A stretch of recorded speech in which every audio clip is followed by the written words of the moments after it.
இந்து சமய அறநிலையத்துறை அமைச்சரும் பெருநகர வளர்ச்சி குழும தலைவரும் கிழக்கு மாவட்ட கழக செயலாளருமான மாண்புமிகு பி.கே. சேகர்பாபு அவர்களின் ஆலோசனைப்படி அருள்மிகு வடபழனி பால தண்டாயுதபாணி தைப்பூச காவடி திருச்சபையின் 10ஆம் ஆண்டு தைப்பூச விழா சென்னை சேத்துப்பட்டு பிருந்தாவனம் 5வது தெருவில் உள்ள அருள்மிகு சக்தி நாகவள்ளி அங்காள பரமேஸ்வரி ஆலயத்தில் கழக செயல் வீரர் சிலம்பரசன் தலைமையில் வெகு விமரிசையாக நடைபெற்றது.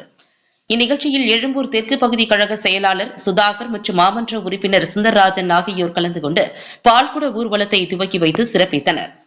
இந்த தைப்பூச பெருவிழாவில் பால தண்டாயுதபாணி சிலைக்கு பால், இளநீர், தயிர், தேன், சந்தனம், விபூதி உள்ளிட்ட 36 வகையான பொருட்களால் சிறப்பு அபிஷேகம் செய்து முருகப்பெருமானுக்கு சிறப்பு மலர் அலங்காரம் செய்யப்பட்டது.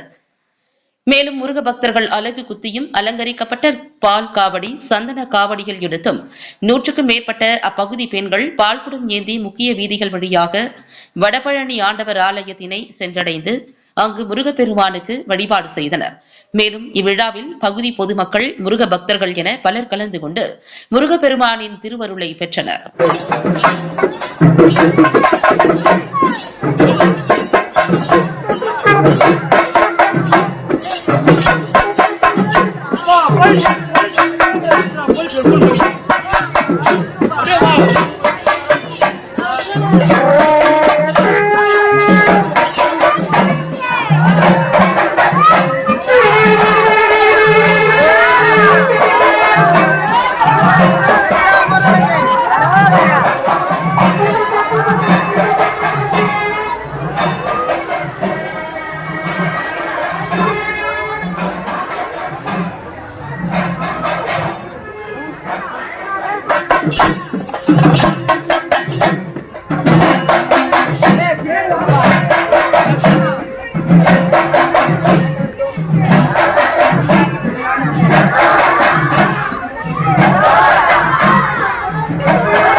Thank you.